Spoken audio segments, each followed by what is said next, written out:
Bayangkan sebuah langit yang terbelah oleh badai api yang menderu di tepi sungai kuno di Babilonia. Di sana, seorang pria melihat sesuatu yang melampaui imajinasi manusia, makhluk bersayap 4 dan roda-roda berapi yang dipenuhi mata. Ini bukan sekedar mimpi buruk, melainkan awal dari salah satu pelayanan nabi paling dramatis dalam sejarah manusia. Nabi Yehezkiel dipanggil bukan di istana megah, melainkan di tanah pembuangan saat bangsanya kehilangan segalanya.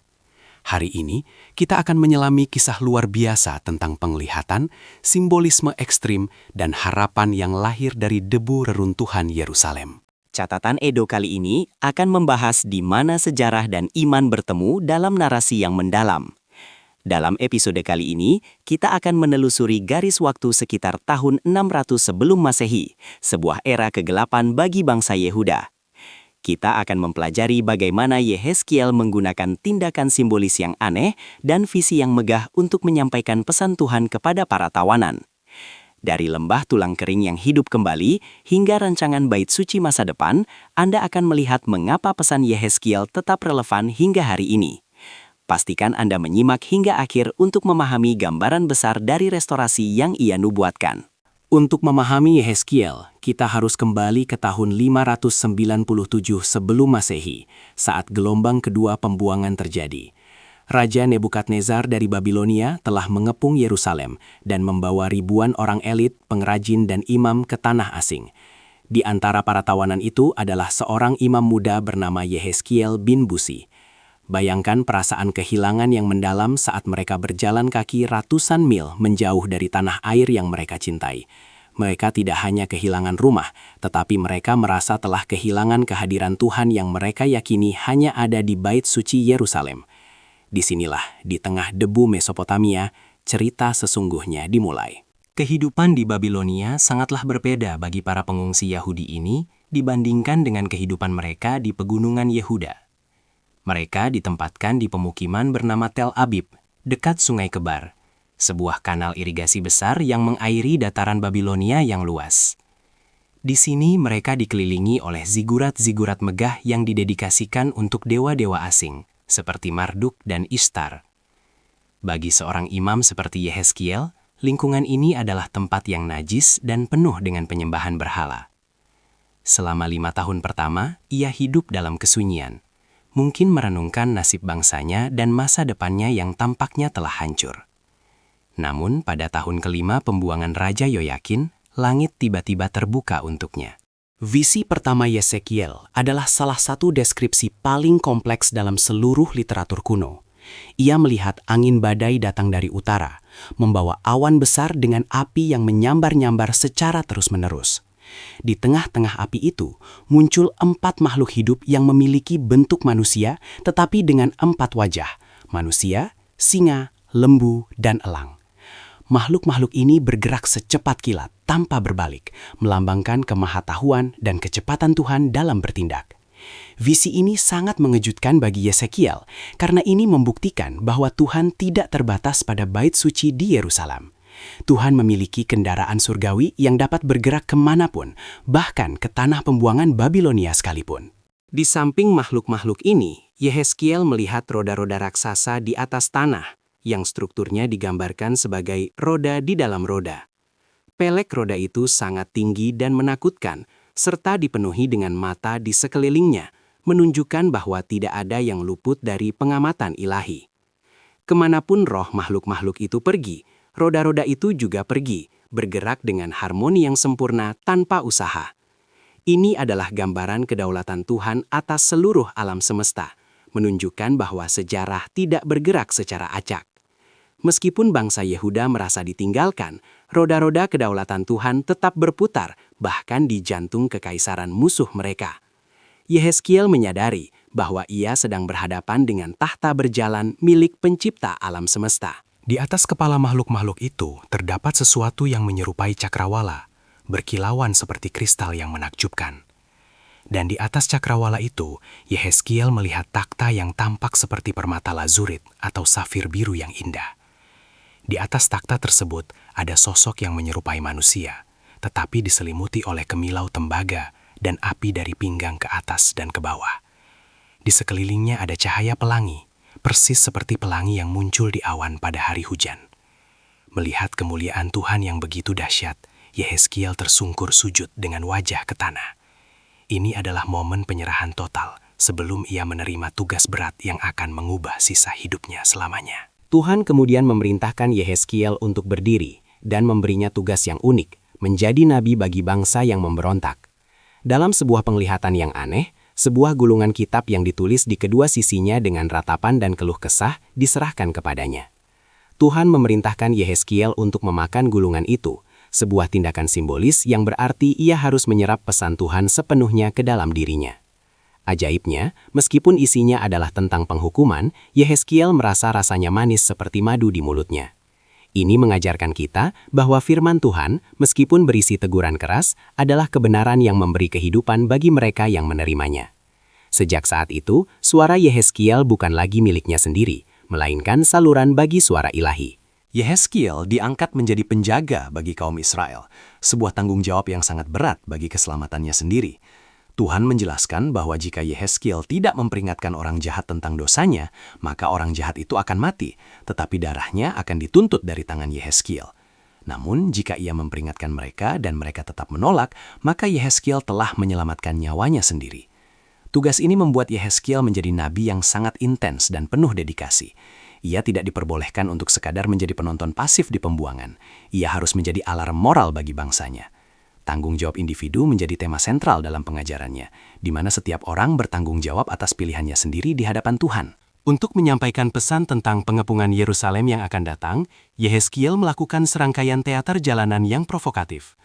Tuhan menyuruhnya mengambil sebuah batu bata lempung dan mengukir gambar kota Yerusalem di atasnya.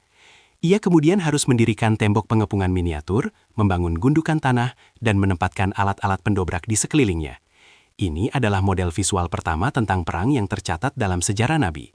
Orang-orang di pembuangan yang lewat akan melihat Nabi mereka bermain dengan mainan perang di tanah, bertanya-tanya apa maksudnya.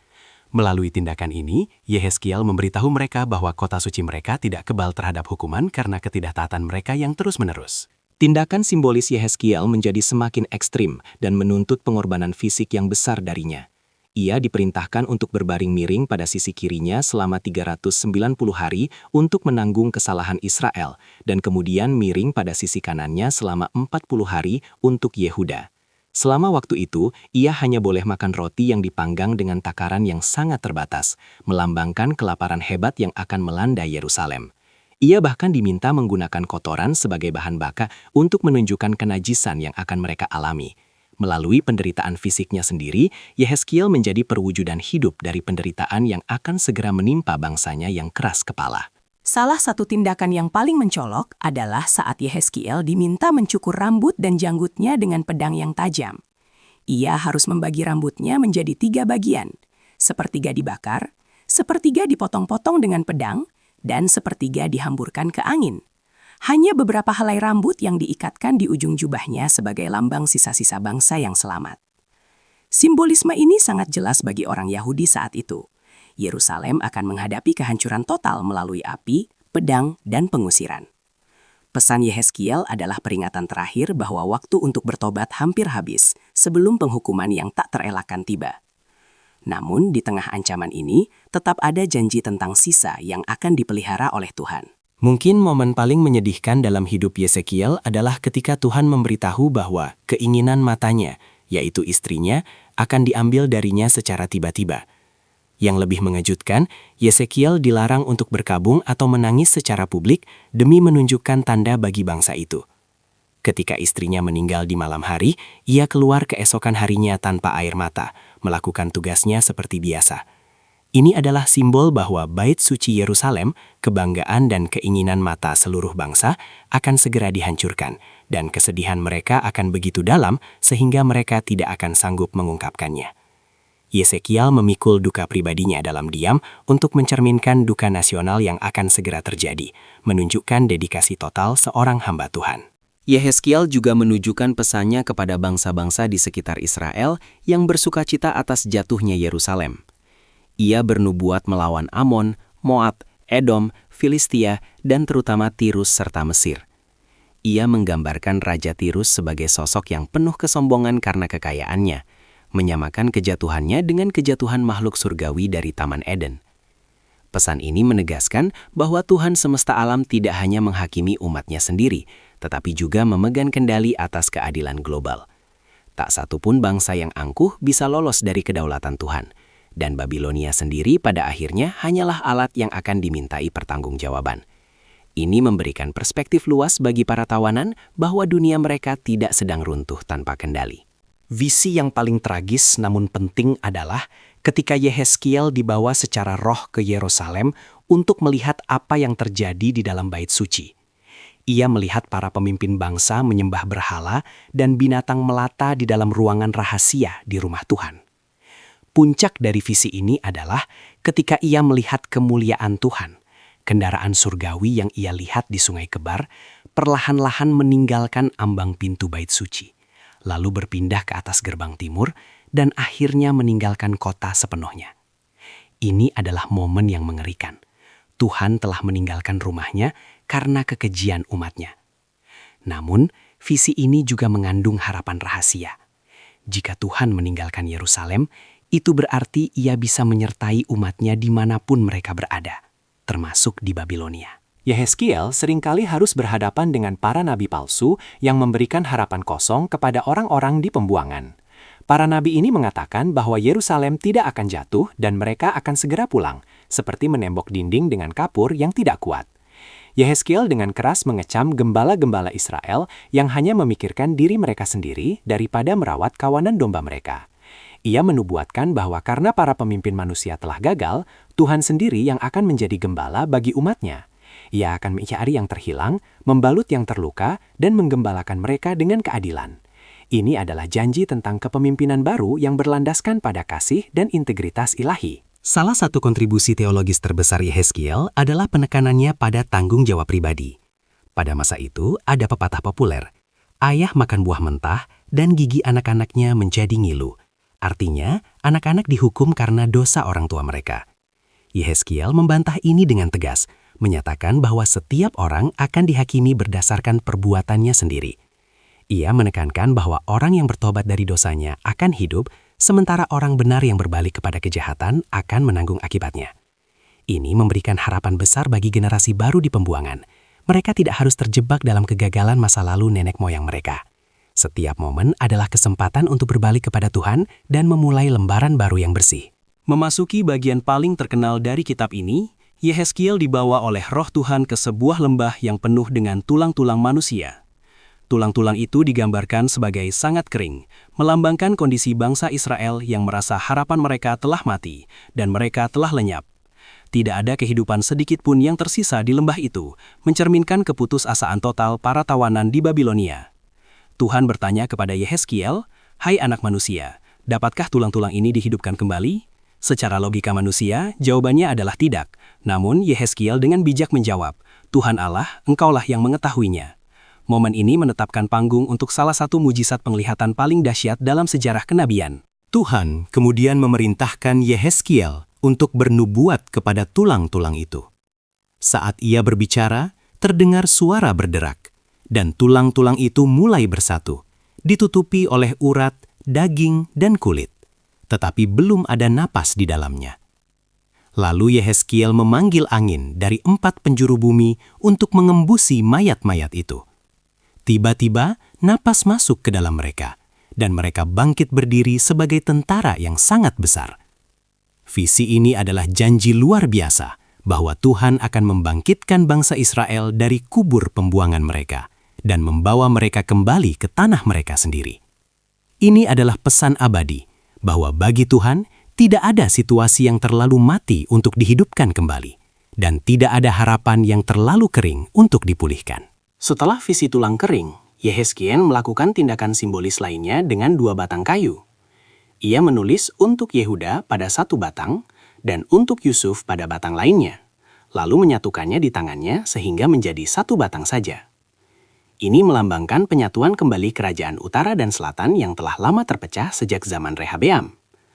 Tuhan berjanji bahwa di masa depan, umatnya tidak akan lagi menjadi 2 bangsa yang bermusuhan, melainkan 1 bangsa di bawah 1 raja, yaitu keturunan Daud. Penyatuan ini bukan sekedar politik, melainkan penyatuan spiritual di mana mereka akan dibersihkan dari segala berhala dan hidup dalam perjanjian damai yang kekal dengan pencipta mereka. Yehezkiel juga menerima nubuat misterius tentang perang melawan Gog dari tanah Magog, seorang pemimpin perkasa yang akan memimpin koalisi bangsa-bangsa untuk menyerang umat Tuhan yang hidup dalam damai. Nubuat ini telah menjadi subjek diskusi selama berabad-abad, menggambarkan pertempuran eskatologis antara kejahatan dan kedaulatan Tuhan. Dalam narasi Yehezkiel, kemenangan bukan datang dari kekuatan militer Israel, melainkan melalui intervensi langsung Tuhan yang dahsyat. Kehancuran Gog menunjukkan kepada dunia bahwa Tuhan adalah pelindung umatnya dan bahwa kejahatan pada akhirnya akan dikalahkan secara total. Ini memberikan rasa aman bagi para tawanan bahwa masa depan mereka pada akhirnya akan aman di bawah perlindungan ilahi. Bagian akhir kitab Yehezkiel diisi dengan visi yang sangat mendetail tentang bait suci yang baru di masa depan. Pada tahun ke-25 pembuangan, Yehezkiel dibawa ke sebuah gunung yang sangat tinggi di Israel. Di sana, ia bertemu dengan seorang pria yang penampilannya seperti tembaga, memegang tali rami dan tongkat pengukur. Selama beberapa bab, Yehezkiel dipandu untuk mengukur setiap sudut, gerbang, pelataran, dan kamar di kompleks bait suci yang megah ini. Ketelitian ukurannya menunjukkan bahwa Tuhan memiliki rencana yang sangat spesifik dan teratur untuk pemulihan umatnya. Meskipun bait suci fisik Salomo telah hancur, visi ini memberikan gambaran tentang kehadiran Tuhan yang sempurna dan teratur yang akan kembali ke tengah-tengah mereka. Momen paling emosional dalam visi bait suci ini adalah kembalinya kemuliaan Tuhan. Yehezkiel melihat kemuliaan Allah Israel datang dari sebelah timur, dengan suara seperti deru air terjun yang besar, dan bumi bersinar karena kemuliaannya. Ia melihat kemuliaan itu masuk ke dalam bait suci melalui gerbang yang sama dengan saat ia pergi bertahun-tahun yang lalu. Tuhan berjanji bahwa ini akan menjadi tempat tahtanya dan tempat tumpuan kakinya, di mana ia akan diam di tengah-tengah umatnya selamanya. Visi ini menghapus rasa malu karena pengusiran dan memberikan jaminan bahwa persekutuan antara Tuhan dan manusia akan dipulihkan sepenuhnya. Bagi para buangan, ini adalah berita terbaik yang bisa mereka terima. Dari bawah ambang pintu bait suci yang baru ini, Yehezkiel melihat aliran air yang keluar menuju ke arah timur. Awalnya hanya setinggi pergelangan kaki, tetapi saat ia berjalan lebih jauh, air itu menjadi setinggi lutut, pinggang, dan akhirnya menjadi sungai yang sangat dalam sehingga harus direnangi. Kemanapun sungai ini mengalir, segala sesuatu menjadi hidup. Pohon-pohon berbuah lebat di tepinya, dan bahkan air asin di Laut Mati menjadi tawar dan dipenuhi banyak ikan. Visi sungai kehidupan ini melambangkan berkat Tuhan yang meluap dan menyembuhkan seluruh ciptaan.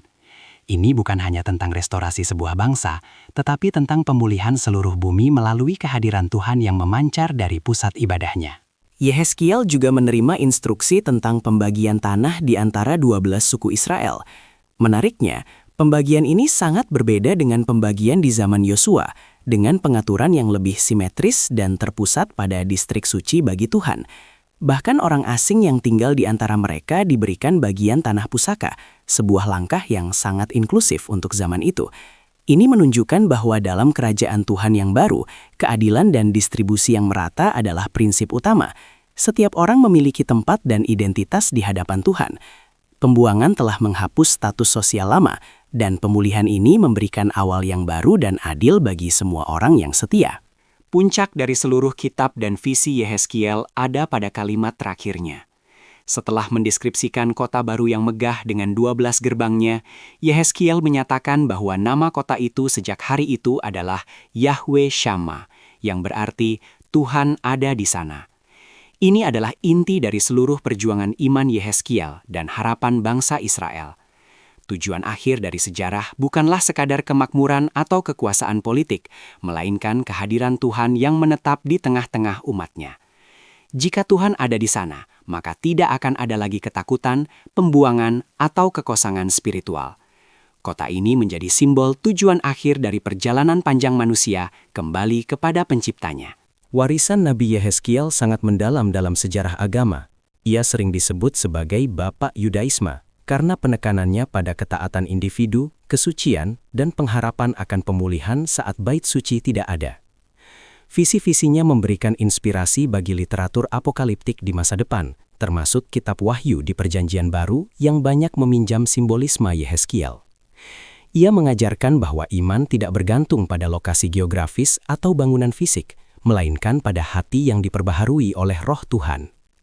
Keberaniannya untuk tetap setia dalam tekanan pembuangan menjadikannya teladan bagi siapapun yang merasa terasing atau kehilangan harapan dalam hidup mereka. Dari sisi sejarah sekuler, masa Yehezkiel bertepatan dengan puncak kejayaan Kekaisaran Babilonia Baru di bawah Nebukadnezar II. Arkeologi telah menemukan banyak bukti tentang keberadaan komunitas Yahudi di Babilonia melalui tablet-tablet administratif yang mencatat jatah makanan untuk Raja Yoyakin dan keluarganya. Penemuan-penemuan ini mengonfirmasi latar belakang sejarah yang akurat dari narasi Yehezkiel. Kita tahu bahwa Babilonia adalah pusat ilmu pengetahuan, astronomi, dan arsitektur pada masa itu, yang menjelaskan mengapa visi Yehezkiel begitu kaya dengan citra visual yang megah. Sejarah membuktikan bahwa nabi ini benar-benar hidup di tengah-tengah salah satu peradaban paling maju, namun juga paling menantang bagi imannya. Kisah Yehezkiel mengingatkan kita bahwa seringkali visi yang paling terang muncul di malam yang paling gelap. Ia memulai pelayanannya sebagai seorang tawanan yang hancur hati, dan mengakhirinya sebagai arsitek rohani bagi masa depan bangsanya. Melalui ketaatannya yang radikal, ia menunjukkan bahwa tidak ada tempat yang terlalu jauh dari jangkauan Tuhan, dan tidak ada kegagalan yang terlalu besar untuk diperbaiki oleh kasih-Nya. Pesan tentang hati yang keras membatu menjadi hati yang lembut dan hidup adalah undangan bagi setiap jiwa di setiap zaman.